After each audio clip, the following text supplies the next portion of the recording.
Heel goed, hier is dus zo variant gaan. Ja. Okay? No, No? okay. I can't talk and eat. Koffie.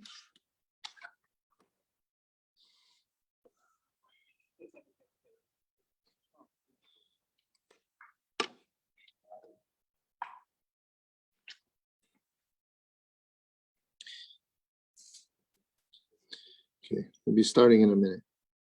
You can start. Yeah. If you want.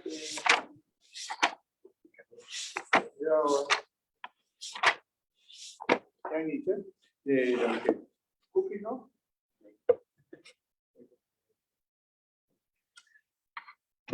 Just 1 minute.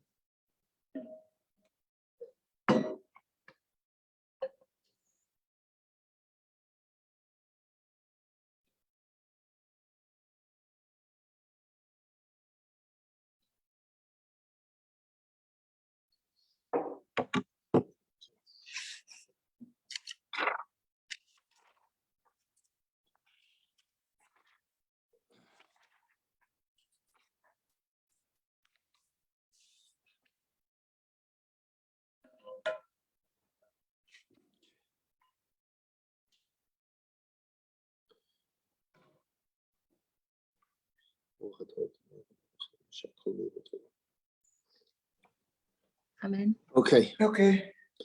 Okay, we'll begin. It's a very powerful parsha. Parshas Balak. And Parshas Balak always falls out in the month of Tammuz, and also very close to Yudzayin B'Tammuz. And we're going to see that there's some connections with this. I learned from a Rabbi Satorsky is his name. And we're going to also try to understand, we're going to try to understand what Bilam and Balak were trying to accomplish and almost accomplished if Hashem had not intervened, and what kind of strength they revealed in Klal Yisrael by doing so. In other words, as I mentioned in the title, Yeah. we One moment. I want to give us all. Meneer Kropveld, we zijn blij dat u weer in staat bent om de shiurim te volgen. En ik hoop dat u helemaal hersteld bent. En ik wens u nog vele jaren. Yeah. And also we should have in mind for some sick people some names. Elisheva Bas, the Ilui Nishmas, Elisheva Bas, one second. Okay, we know who it is. Yes. Okay. And also, I say it every day. I should know.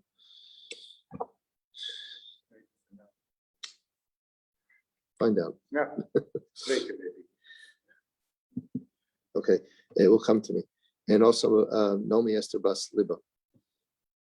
And for all the holding. Yeah. Okay. Anyway, so I mentioned. Let's start again. I mentioned that this parsha always falls out in the month of Tammuz. It also always comes very close to right before prefaces Yudzayin B'Tammuz, which we're going to soon have this Sunday. Hopefully we won't, because the days, the 3 weeks are slated to become joyous days. And that's what we'll learn, and that's we're gonna learn that's actually very connected with Parshas Balak. Okay, and that's why Parshas Balak comes always before. We're going to learn about that. I learned this from Rabbi Satorsky. And also, we're going to discuss what Bilam and Balak were trying to accomplish, and as well how we can learn. By doing so, they showed a certain strength that Klal Yisrael has, and they revealed a certain strength that Klal Yisrael has. That, and we can see from that, we can learn from our enemies our strengths. Okay, and we'll try and connect all these ideas together and see what it was all about. Okay, so apparently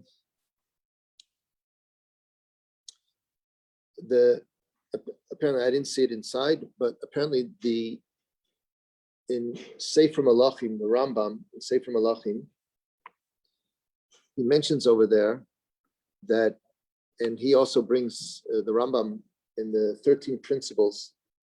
He brings one of the principles is the belief in Mashiach, which is interesting because you would think that, okay, it's a very important belief, but it wouldn't be necessarily to believe in the coming of the Mashiach would be one of the fundamentals of our faith. It's an important thing. It's true. It's going to happen. It might be true. It might be a promise, but that it's one of the fundamentals of our faith. That's a very interesting thing. So people discuss that. People discuss why that is. I don't want to go into that. But what I want to do is that the Rambam himself in Sefer Malachim, he mentions that whoever doesn't believe in Parshas Balak doesn't believe in Mashiach, and he doesn't believe in Torah and in Moshe. It's a very strange lashon because Torah and Moshe are one. It's Torah's Moshe. It's called Torah's Moshe. And obviously, if you don't believe in Torah, you don't believe in Moshe. And if you don't believe in Moshe, you don't believe in Torah. But what he means is that actually, where is it written in the Torah that there's going to be a Mashiach? Where does it say that in the Torah? The only place actually that it says that in the Torah is this week's Parsha. In the prophecies of Bilam, when Bilam says Dorach Kochav Miyakov, that's referring to the Mashiach. The lashon is I don't know the lashon by heart, but the shonos are very poetic, so they're hard to remember by heart.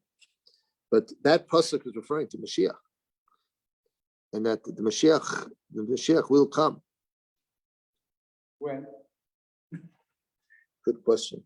Ask Mrs. Forst. You're not, yeah. Ask Mrs. Forst, and also, and you're not the first person to ask that question. I bet. We want Mashiach now, ourselves. Yeah. Very good. Well, there were some people that didn't want Mashiach. There were some people that really did not want Mashiach. And those people were Bilam and Balak. They were really bent hell in making sure Mashiach didn't come. Because look, whenever we see here in the Parsha a blessing or a prophecy of Bilam, it means he intended to do the opposite, because the Kodesh Baruch Hu changed his curses into blessings. So from what the blessings that come out, we see what the intention was going in. Okay? And the intention was going in was to actually stop Melech HaMashiach, big time, and to actually destroy the Jewish people. So much so that Chazal say there was never a more dangerous period of time in Klal Yisrael, not the Egel, not the Meraglim, not in Mitzrayim. Never in the history of the Jewish people was it so dangerous as it was this event of Bilam and Balak coming together. And if a Kodesh Baruch Hu had not intervened, nothing would have remained of Klal Yisrael, nothing. And what's so frightening is that it was all done stealthy, hidden. Nobody knew anything was happening. We didn't even know we were fighting a war. We didn't know anything was happening. This was happening hundreds of miles away on some mountaintops. And the Jewish people were just sitting oblivious. Nobody knew anything was happening. There's a book. I don't know the author of this book, but I've heard it from several people. It was written many years ago, I think in the 1950s. But it's called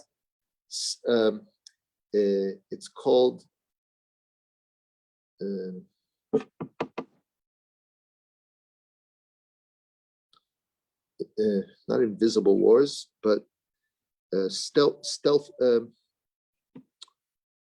I can't remember right now, but the idea of the book is that the future wars will be waged stealthily.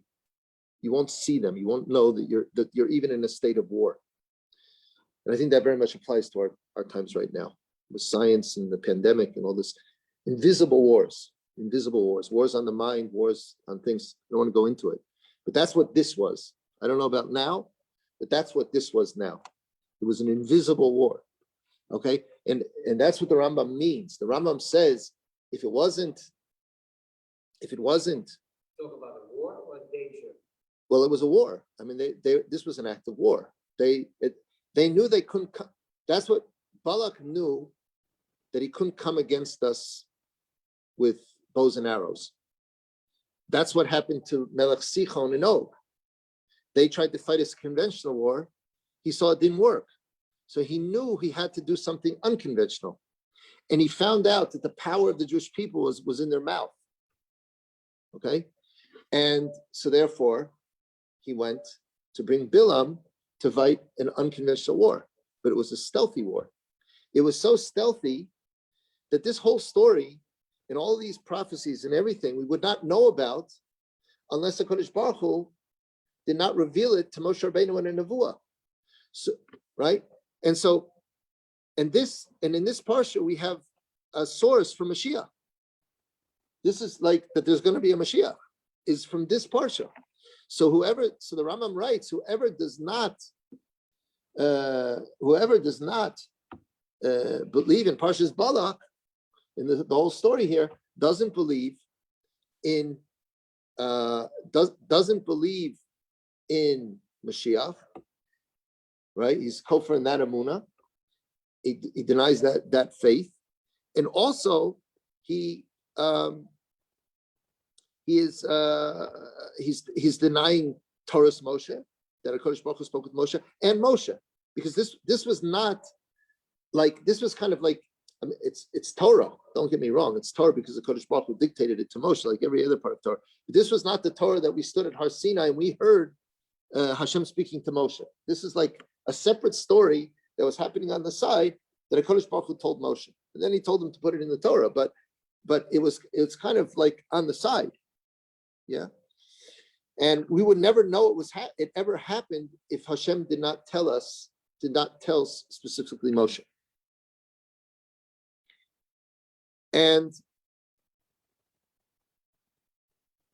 But it reveals very, very, very, very much about our enemies and about our relationship with Hashem. We will discuss that. And it also reveals our strengths and our weaknesses. And the best people to learn that from is not from your friends, it's from your enemies. They know your strengths and weaknesses more than you do. Okay, they were looking here to see where they could find the weakness and drive a wedge into our closeness to Hashem. That was the strategy. We'll go more into that. So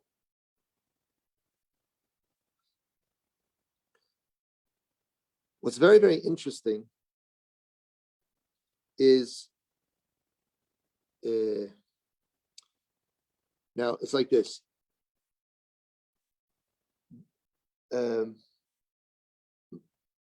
It says that Balak was the king of Moab, the Isahi, at that time, and he was a king li Moab. He wasn't the king of Moab. He was a king for Moab. So Rashi explains that he was put there temporarily because they didn't have a king. Okay, And the reason was as follows. There had been a war between Midian and Moab, and Midian used Bilam to curse Moab. Okay? Midrash? Yeah, Rashi brings it. And that's what it says in the last week's parsha. It says Am Kamosh. I don't know. It's a lot of poetry. So excuse me for not knowing the psukim by heart, but it says it's learned from psukim. In the what happened was it's the Sichon had conquered Moab, and Moab had conquered Sichon, and then Sichon got conquered. There's a whole thing over here. Here, I think it's Ki Eshet Sami Cheshbon Nava Mekir Sichon. Here, Oy Lecha Moab Avarata Am Kamosh. Woe is to you, Moab, Avarata Am Kamosh. I think what happened was Shekilu Moab Shemasu Biyado.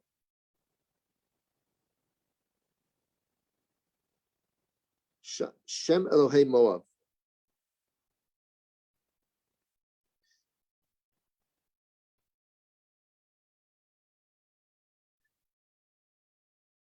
How does it go? What happened was Sichon was not able to conquer Moab. What happened was the Jewish people were not allowed to conquer Moab because they were descendants of Lot. Yes. So Sichon actually conquered Moab, and then Klal Yisrael were able to conquer Sichon. And Sichon was not able to conquer Moab, so they went and they hired Bilam to curse them. Okay, that's what happened. And so that's what these verses are referring to. Oy lecha Moab am kamosh, that Sichon used Bilam to curse you. Okay, so talking about learning from your enemies, Moab had an experience, where they saw, Bilam does a good job because they were the victims. So they understood the power of Bilam to curse. And that's how Klal Yisrael was able to conquer a lot of Sichon, because they had conquered Moab, and then they were allowed to conquer because it was no longer under Moab, right? So, but part of the curse that Bilam had made was that Moab would lose its own kings. It would never have a lineage of kings. And so they always had to, so to speak, rent or borrow or get temporary leaders. And that's why Balak, who was not from Moab, was made the king Be'esahi at that moment. Le Moab, for Moab, but he wasn't a Moabite. How can somebody be a king just temporarily? Ask Biden. Ask Biden. Yeah. I don't know. That's what I'm saying. He wasn't really from the lineage of kings, but they had to have a leader. So they got one, but that was the curse. So they saw. So first of all, he saw. First of all, he's learning from his enemies. That's it's like a story within a story. They're learning from their enemies. We have to learn from our enemies. Yeah, but he saw, especially, that he could stop a lineage of kings. So, very good. I'll use Bilam to stop Melech HaMashiach. In other words, I just mentioned before that we learned in Parshas Balak from the blessing, from the blessing of Balak, that Darach Kochav Yaakov, that in the future a star is going to be born. The star is the Mashiach. Yeah, a star is going to come out from Yaakov. It's going to be the Mashiach. He's going to be a star. Okay, and it's going to be a king, and it's also talking about. It also talks about in that pasuk the lineage of David HaMelech. David HaMelech is a Melech that will always last. That's Melech HaMashiach, and what we see from that, from the fact that that was their the blessing, we see what the curse was supposed to be. The curse was to curse them that they should never have a kingship that should last. They would stop Mashiach. They would stop Mashiach dead in their tracks, just like Bilam had cursed Moab that he should not have a king, a lineage of kings. They'll curse Israel that they should not have a lineage of leaders. Much more than that, also destroy Klal Yisrael. But at least they should not have a future. And Klal Yisrael is guaranteed a future to the end times, where the Mashiach will come from them. And that's the end times. They wanted to stop the end times. They didn't want the good days coming. They wanted to keep the world under darkness, very much like we see today. There are forces that want to keep the world under check, under control, in darkness. They don't want the good times. They don't want people to have rest in menucha. They want people to be subjugated and never reach a time of peace. Now, what's very interesting is that if you count up the number of psukim in the parsha,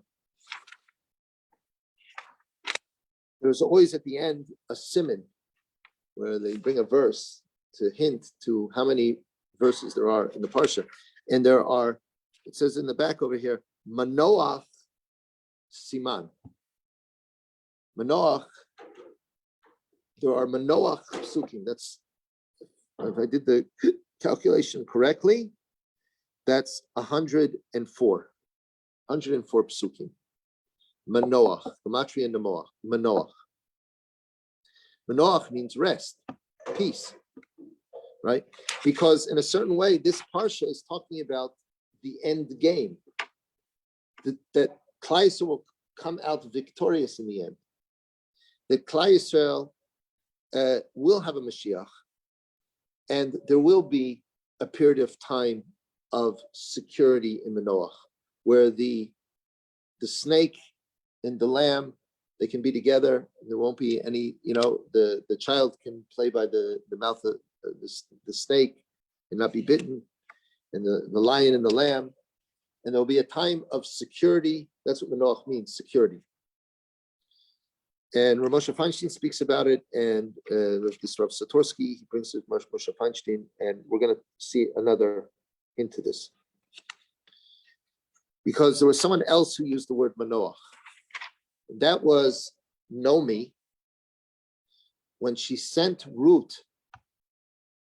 I know we talked about Ruth and Boaz last time also, but we're not finished with it, okay?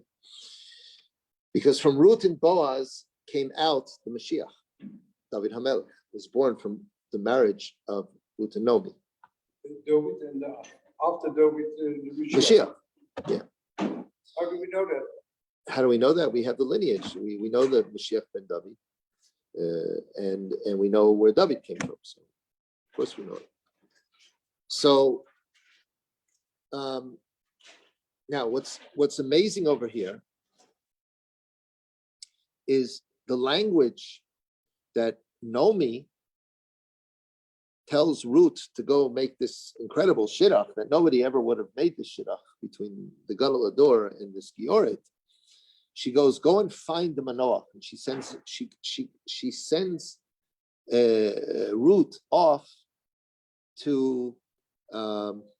She sends Ruth to go find a husband, and that husband happens to be. He says, do the mitzvah of Yibum and go.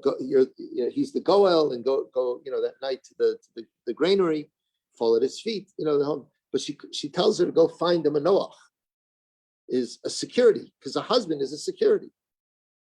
But it's also a remez, go and have this geula, this redemption relationship with where he's redeeming, the name of the dead. We talked about last time. That through Yibum comes Mashiach. We talked about that, but that he should, and that there'll be a Mashiach born from this relationship, which is the Manoach, the security of the world. It's the security of the world. Because what does Manoach mean? Manoach means when you're not being pestered, where you don't have troubles in your head, and you're always worried about this and worried about that. You have this worry and this fear and that fear and this trouble and this. Do I have to explain? Okay, all the things they never let up. They never let us up. They're never going to let us up. If you don't realize, this is the way they control.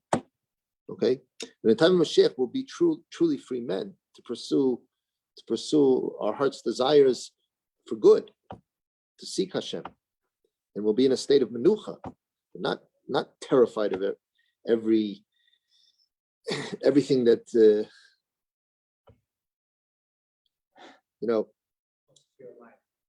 Yeah, I just want to say, in the Nuremberg trials, they asked Goring when he was standing Yimach Shmo v'Zichro, when they asked him, how did you do it? Like, how did you convince the whole nation to become a bunch of murderers? He said, it's very simple. It doesn't matter dictatorship or makes no difference.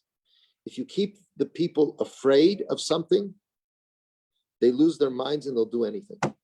You can get them to do anything because they panic. They're not thinking anymore because they're in a state of, they're not in a state of menucha. When a person is not in a state of menucha, he's not thinking anymore.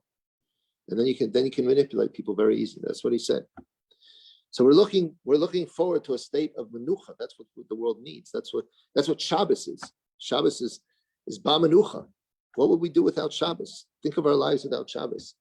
How terrifying our lives would be without Shabbos. How much Yishuv Adas does Shabbos bring? How we have something to hold on to with Shabbos, right? And what's very interesting is in the Parsha, the whole Parsha, we never see of all the things that Bilam talks about that we can learn what he wanted to attack, and then it came out to be a blessing. There's something talking. No. Okay. Oh, that's me. Okay. No wonder it's disturbed. Okay. So never in any of the blessings, there's no mention of Shabbos. And the reason was Shabbos is so holy. We're going to see that what Bilam was trying to do was he was trying to, because we have to define what is blessing and curse, right? That's what he was trying to do, right? He was saying, curse for me, and it turned into a blessing. What is the point of curse and blessing? What is curse and blessing? And why were they trying to do that? Right? What's the point? So the Nesivos Shalom goes into this, the Sefer Nesivos Shalom goes into this a lot. And he basically discusses that what they were trying to do was they knew that as long as Klal Yisrael are connected to Hashem, they have no chance to do any damage. So what did they want to do? Break the connection. Break the connection. And show that there's no connection to Hashem. Okay, and prove it. And by somehow throwing a wrench, like the way you would try to separate two pieces of wood that are very deeply connected, and you would drive a wedge there and then try and splinter it. That's what they wanted to do between HaKadosh Baruch Hu and Klal Yisrael. And once they can do that, then they can do anything to HaKadosh Baruch Hu. But as long as they can't do that, nothing can happen. And the whole idea of klala is to weaken the dveikus. Blessing is when you're connected to Hashem, and curse is when you're not connected to Hashem. When you're connected to Hashem, you have everything. You have all the blessings in the world because all the sources of all blessing, He's the source of all blessing. So when you're connected to Hashem, you have everything. When you're separated from Hashem, then you have nothing. And that's what klala is. Klala means to diminish, bracha means to increase. But the idea is that to find a place to wedge. And that was the amazing thing that we'll talk about. That all, if we look at the blessings of Moab, of Bilam, we will see how he was trying to throw the wedge, where he was trying to say, here, Ribbana Shalom, here the Jewish people are not connected. We'll get back to that, okay? And we'll show you that in three ways, they were, Bilam was trying to, that's why he says, I asked you to curse them these 3 times, and you blessed, you not only didn't curse them, you blessed them these 3 times. Why 3 times? We'll see. There were 3 ways that he was trying to throw a wedge into the connection. One was I'll just, if I can remember, one was he was trying to show that he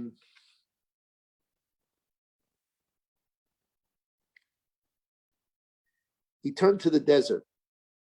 He turned to the desert. I don't remember. I have to look for a second. Just give me a minute here. What the first one was. Hold on.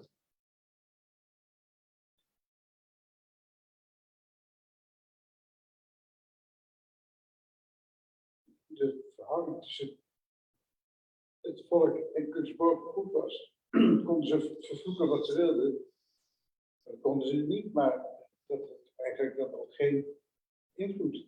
Maar zodra ze het eind hebben ze gemerkt, als we nou onze knapste prinsessen naar die mannen toesturen, die ook zwanger, dan maken we een beetje gek en dan gaan ze met die vrouwen naar bed. En dat was meteen, daar kwam dus meteen een magnificator. Die bij de Jewish bij Jackson. Huh? Die bij de Jewish bij Jackson. Ja. Stop de Yiddishkeit in, zeg ik altijd. One was he tried to show that they're sinning, that when they sin, and one is one is I don't remember, there were 2, and one is after they've sinned. Okay, and then it shows. I'll come back to this here. Here it is. Here he says it. He says, "What difference does a ma'naf kamina in berachim shalosh pamim or pamachad?" This is like this. Since we say the source of the blessing is the dveikis in Hashem, kol advarim shenatan HaKadosh Baruch Hu fi bilam hu sheyisod bukim tamid b'Hashem yisbarach. All these things that he said, you see, he didn't really bless them, and nowhere did he bless them. Actually, nowhere did he actually say Baruch Atah or something like that. He just told them at Siyas that they're davik b'Hashem. That's what he was explaining. In each place, they're very close to Hashem. So this is the 3 times. There are 3 times, 3 situations. Shimbenigud l'dveikus Hashem. There are 3 situations where a person might not be together with Hashem. B'kol zman einam u'b'kol zeh einam afridim et yisom and adveikus b'Hashem yisbarach. And even so, Klal Yisrael are not separated. The first one was this was it. Mimana afar b'Yakov. Who counts the dust of Jacob? It says, who can count the dust of Jacob? Right? What does that mean? All right, I'm going to explain what it means. Who can count the dust of Jacob and can count the seed of Israel? And can count the seed of Israel. Okay, what does that mean? So it means like this. It means because part of the reason we separate from a Kodesh Baruch Hu is we do a lot of very materialistic, very physical things, and we have a lot of lusts, okay, and desires, and we follow our desires, okay, and the materialism separates us from Hashem. What is materialism? Basically, food and relations, okay. Those are a lot of materialism, okay, and lusts and desires. Okay, but what is Bilam saying over here? Mi mana afar Yaakov, the who counts the dust of Jacob, and umasaper et rova Yisrael, can count the seed of Israel. He's saying the food comes from the dust, and there are a lot of mitzvahs that we do in preparing the food. A lot of agricultural laws and how to plant the seeds, how to harvest the seeds, how to give meiser, then how to take challah and do gifts with them, and then make brachas on the food. So many blessings with food. So we sanctify even our eating, and then we say divrei Torah on the food. We sanctify our eating, and then also even our relations with our wives is a mitzvah. And we turn that into a mitzvah too. And we build homes. We have the mitzvah onah. We turn that into a mitzvah too.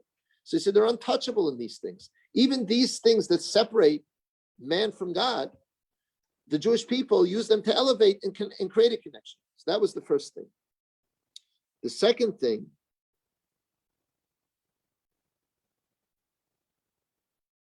which way is to go? Oh, it goes this way. Oh, okay. The second thing is where's the second one? Upam shnia amar lohi bit oven b'Yaakov. He doesn't see iniquity in Yaakov. Velo ra'a mel b'Yisrael. Utruas melech bo. Right?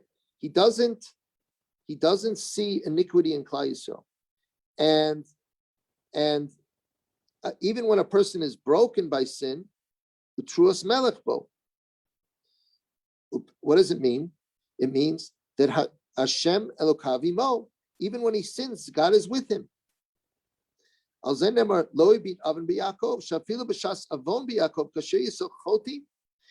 Klal Yisrael sin, they're still connected with God. Utruas melech bo. What does it mean, truas melech bo? It means it's l'chora, the blow of. It means like when the king blows on the shofar. What does it mean, the truas melech bo? Rashi says it's a lashon of reyut, that the king is friendly with us even when we sin. He doesn't totally reject us.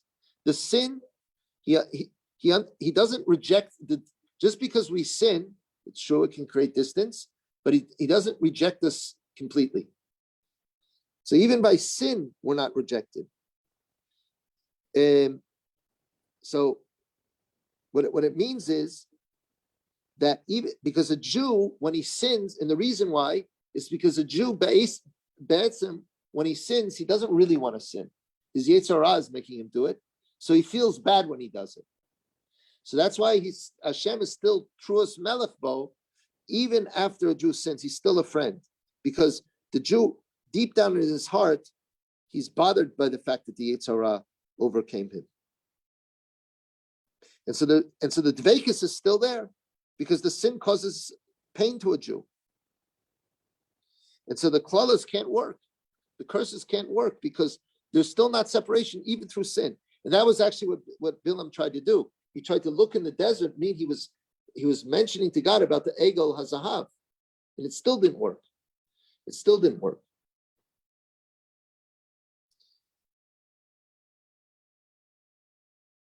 And he brings a very beautiful, he brings a very beautiful explanation to this. He says, "Utruas melech bo."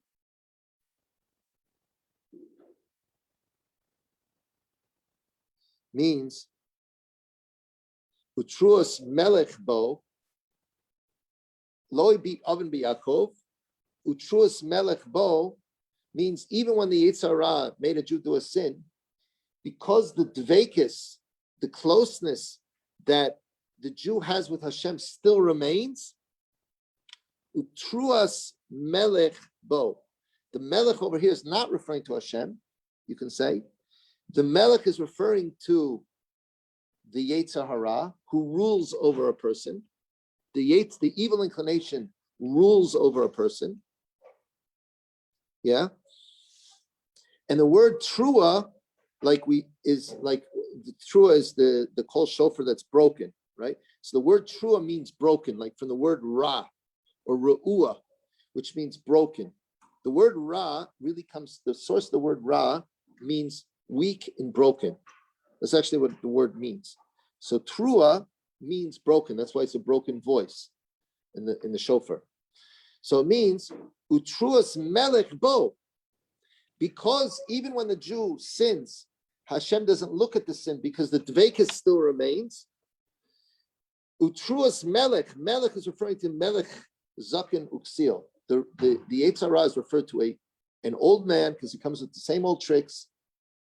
A fool, because if you really think about what he's trying to make you do, it's very foolish.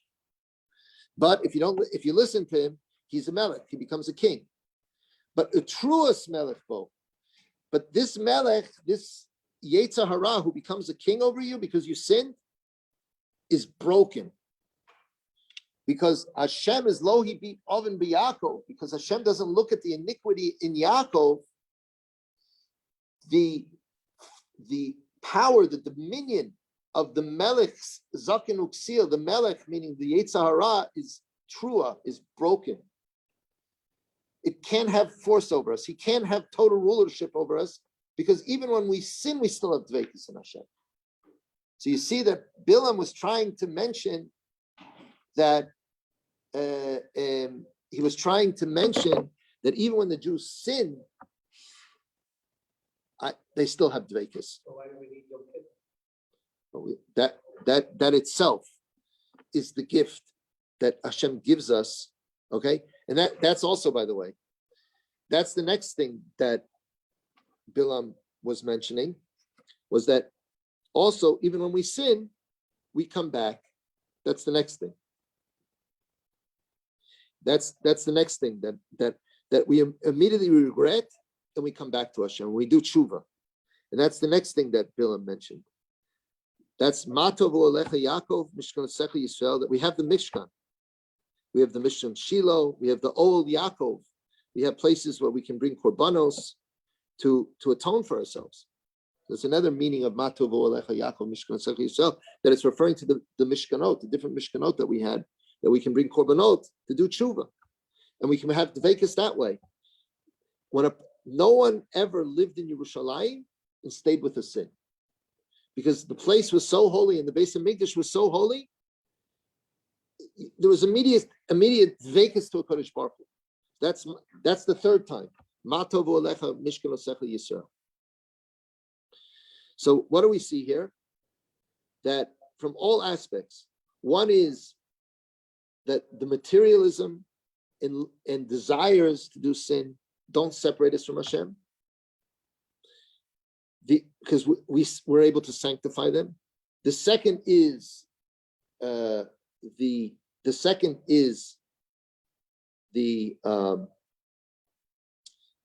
when we do sin, it doesn't separate us. And the third is that even if after we've sinned, we immediately return, and we have the ability to return. That's Yom Kippur, and that's the korbanot, and that's the Beis Hamikdash, and that's Matovu Alecha. That's the third blessing. So those are the three blessings. What was the second? What was the second again? The second was when we actually sin. Okay. And that's what it said. Lo he beat oven b'Yaakov, that he doesn't see the iniquity in Israel. Utruas melech bo, which means that even when we sin, in Lechora, the Yetzer Hara, who's the melech zaken uksil, he becomes a melech over us because we listen to him. Even so, he's broken. The Yetzer Hara is broken, and he doesn't have rulership over us, because the connection between Hashem and the Jewish people can never be broken. And that's also what he was trying to, you see, there are different ways where we are connected with Hashem. One is through Torah. One is through unity. When Klal Yisrael has unity, then we become connected to Hashem. One of the ways that we become disconnected with Hashem is when we don't have unity among each other. And that's why when we got the Torah, we stood there, Ki'ish echad b'lev echad. And when we did not have unity, when there was sinat chinam, that's when the temple was destroyed. Because the temple is the place in Yerushalayim, like we just said, where we also have our dveikus, we bring korbanot. That's where we have our closeness with Hashem. And that's what he tried to curse. The Mishkanot, and also through Torah and Tefillah, those are the two Ohle Yaakov, right? Mishkanos Yisrael is Matovu Alecha Mishkanos Yisrael, Mishkanotecha, Matovu Alecha, right? So the Olot and the Mishkanot are the Bati Knesiot and the Bati Midrashos. But the Bati Knesset and the Bati Midrashos is where the Jewish people come together in unity. And he tried to destroy the unity, because when you try to destroy the unity of Yisrael, then you can destroy the Dveikus, and he understood that, Bilam. But what came out was a blessing. You can't.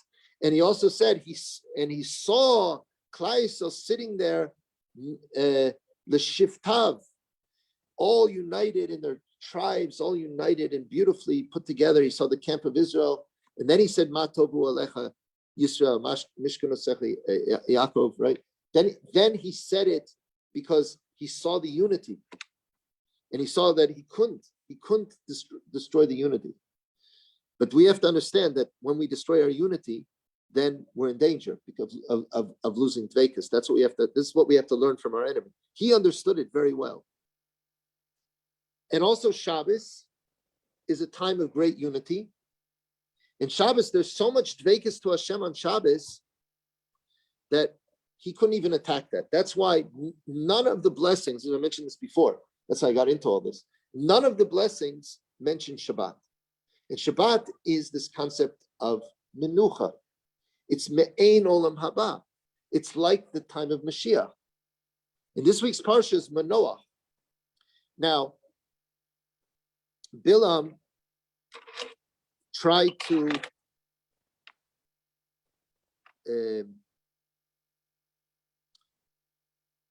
ruin this dveikus and create that we don't have a future, and the Mashiach would never come. Now let's go back a little bit. We'll come back. We'll tie up everything here.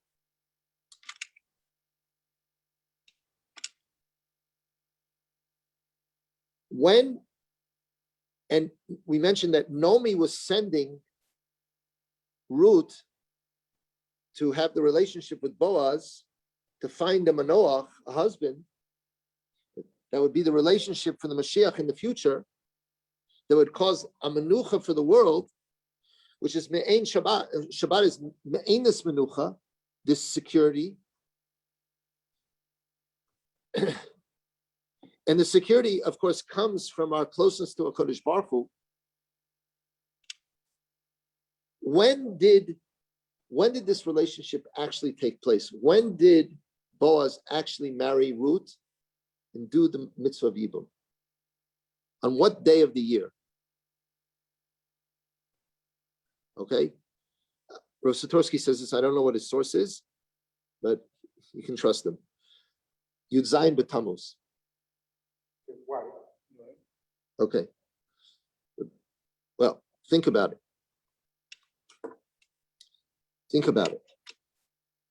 The Yud Zayin Tammuz, okay, that's the time of when the walls were breached. That's the time of our destruction, right?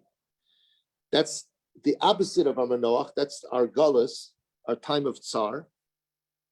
But you have to understand the purpose of our Gullus, this is a very positive message, is actually just to allow us to fix the places.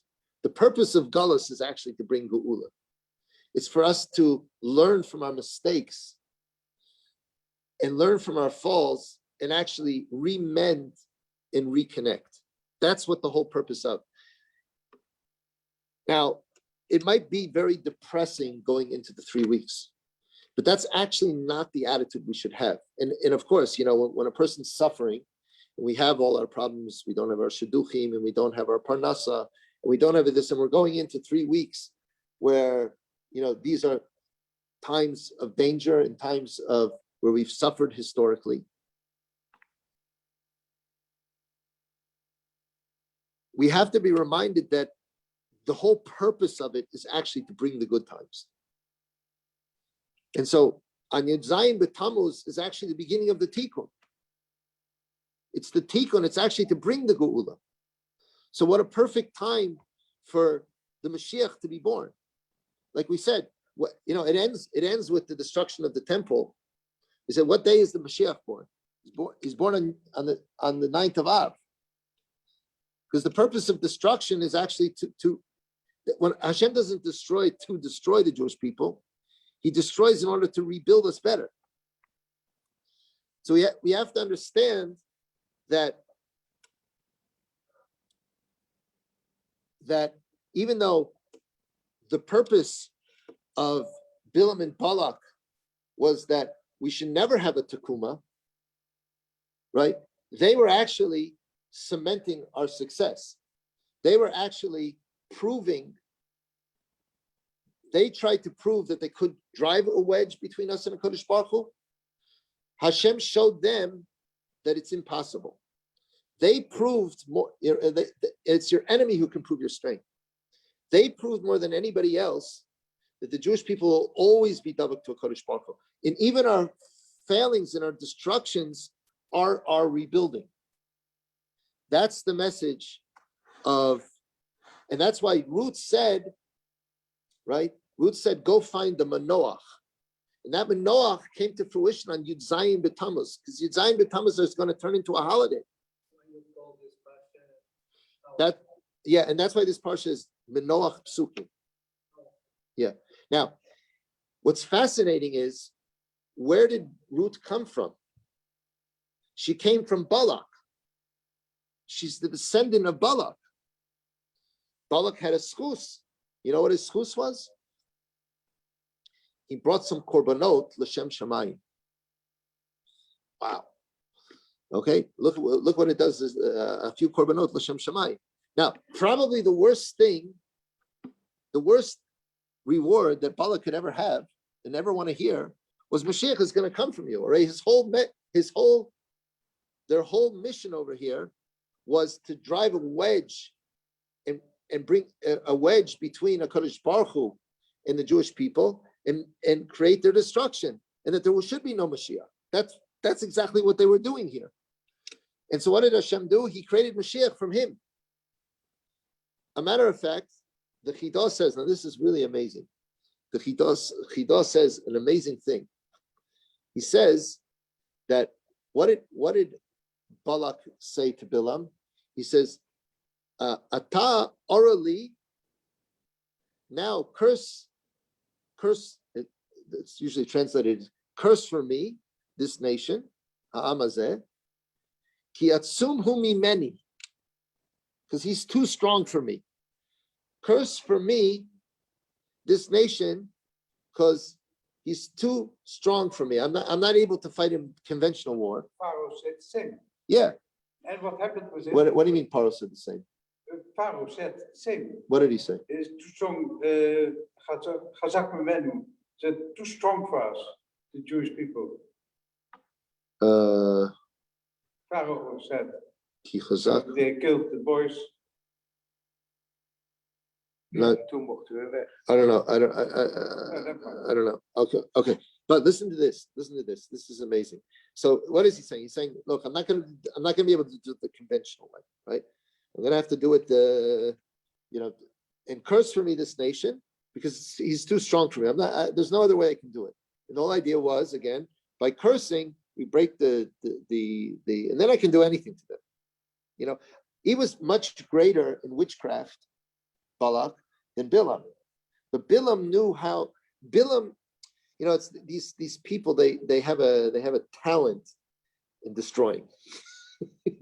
He had this knack. He knew when a Kadosh Baruch Hu would get angry. He knew where to drive the wedge.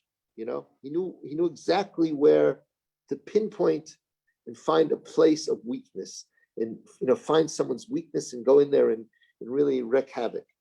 Okay, so, but listen to this. Bilam was saying, this is what the Chidah says. Bilam was saying like this. He was willing to curse his own self that Mashiach wouldn't come from him. Like he saw, I see in the future Mashiach's going to come from me. So curse me. Ata, now, orally, curse me. Don't curse for me. Don't translate it like that. Curse me. Ki atzumhu mimeni. Because this great strength called the Mashiach is going to come from me. So curse me. That's what Bilam, that's what Balak was asking from Bilam. I'm willing to take a curse that Mashiach should not come from me, right? Because now, who actually over here stood up and saved the day? It was Pinchas. Okay, and Pinchas was the one, and just like now, Pinchas remembered the halacha. What happened when on Yud Zayin B'Tammuz, when the luchot were broken? Oh, and by the way, the luchot were broken. We lost when on Yud Zayin B'Tammuz the luchot were broken, and the tarim, the crowns, flew away. They went to Moshe. But Moshe returns to them on Shabbos, because on Shabbos we have the dveikus. We never lost the dveikus on Shabbos. That's why Bilam can never try to curse Shabbos. But when the luchos were, and that's why Shabbos, the words Shabbos and the luchos were never broken. The words Shabbos and the luchos were never broken, because there we have tremendous dveikus. However, what happened when the luchos were broken? That caused the forgetting of the ability to forget Torah. What happened over here? Bilam remembered halacha. He remembered halacha. Pinchas. Pinchas remembered halacha. Pinchas was on the state before the breaking of the luchos. He's in this, like he becomes like Eliyahu Hanavi in the future. So Eliyahu Hanavi brings in Mashiach. So he's the one to save the day. He's the one who brings that, because what happened was they tried to curse us, Bilam and Balak. They didn't succeed. So Bilam gives some very good, bad advice, okay? Because he knows exactly the weakness in Klal Yisrael. So he says, you know how to do it. What you have to do is make them do Avodah Zarah. You have to tempt them to do Avodah Zarah and Gili Arayos. These two things are the two places. They affect the two places that Am Yisrael are always connected to a Kadosh Baruch Hu. That's the brain, the moach, where the neshama is, in the heart. The brain is Avodah Zarah, not recognizing, that's kfira, not recognizing in God. And the heart is arayos, is running after lusts. And he knows there if I can break those two, I can break the das, and I can even make Moshe Rabbeinu forget. Even Moshe Rabbeinu forgot, because Moshe Rabbeinu represents the das of Klal Yisrael. But by attacking these two things in Klal Yisrael, which are represented, by the way, by Torah and Tefillah, Ma tovu alecha Yaakov Mishkanos Yisrael, the Bati Kinesios and the Bati Midrashas is the brain and the heart.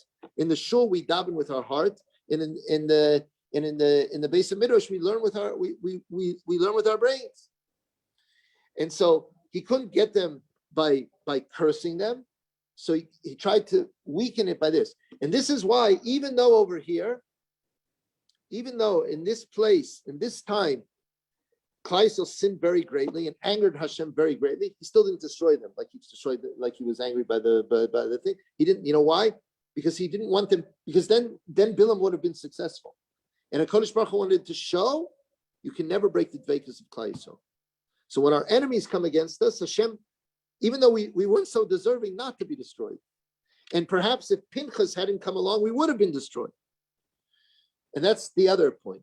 The other point is that just like Pinchas saved the day with Mesiras Nefesh, a Jew, when he does fall out of dveikus with Hashem, he can always come back and reinstitute the dveikus with Mesiras Nefesh. But what he did was, just like the luchot were broken, Pinchas, with his Mesiras Nefesh, using the weapon of the enemy, he used both. He used the power of the mouth to pray, and then he used the sword. It wasn't enough like Moshe Rabbeinu in the Skanim where they were saying Shema Yisrael. They thought it was enough to do Shema Yisrael, to say Shema Yisrael. That was enough Mesiras Nefesh. To think Shema Yisrael, we were supposed to think Mesiras Nefesh, Shema Yisrael. It wasn't enough. We also needed an action here. Okay, we needed to come against Bilam with his weapon, which is the sword. So he took a Romach biyado. But a Romach biyado means he took all of his limbs. Romach is gematria, the amount of limbs of a person is a Ramach, 248 limbs. A Ramach is a spear, but it represents, he took all of his being and he was Moser Nefesh for Kodesh Baruch Hu and reinstituted the Dveikus for all of Klal Yisrael. But what he did was he built the wall. He remembered halacha, which means he rectified the broken luchos, and just like the luchos were broken, he built the wall. When we mingle with the goyim, that himself, Bilam said, Am yishkon livadad. Yeah, I'm at the end, right? Am livadad yishkan, a nation that dwells alone, ubegoyim leis chashev, which can mean, but when we mingle with the goyim, then we lose our identity, and then we've lost the dveikus. That's the worst thing. The worst thing is to mingle with the goyim and become goyim, become non-Jewish, lose our identity. Then we've lost the dveikus. That's why it's so terrible. So here they were mingling with the goyim, and Pinchas came with a sword. He brought back the Mesiras Nefesh, the dveikus, and a Jew can reject everything to where he's fallen and always come back. That's what we learn over here. And that's why Pinchas is Eliyahu Hanavi. And that's what we learn over here, that Klal Yisrael always has a tikva. And they'll always have a tikva, and they'll never lose the dveikus. And eventually all these hard times will become days, Bezrat Hashem, of great rest and tranquility and menucha in Herav Yamin.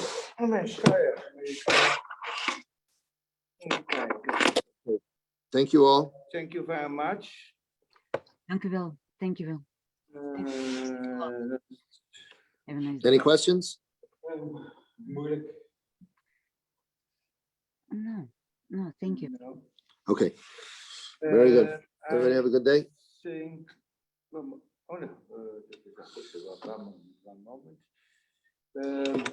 Wednesday, the 1st of September. It's a long time. It's okay for you? Okay. Okay, I write it down. You moved me early this time, so. Yes, because Okay, whatever. There was something next week. No problem. I'm happy. It's a really awesome Somebody portion. phoned out and they asked me to change. So, You're welcome. okay, you're welcome. Everybody be good. Have a nice day and good fast. Yeah, everybody a good fast. Hope you will turn into a holiday. Behalve nog een t-shirt.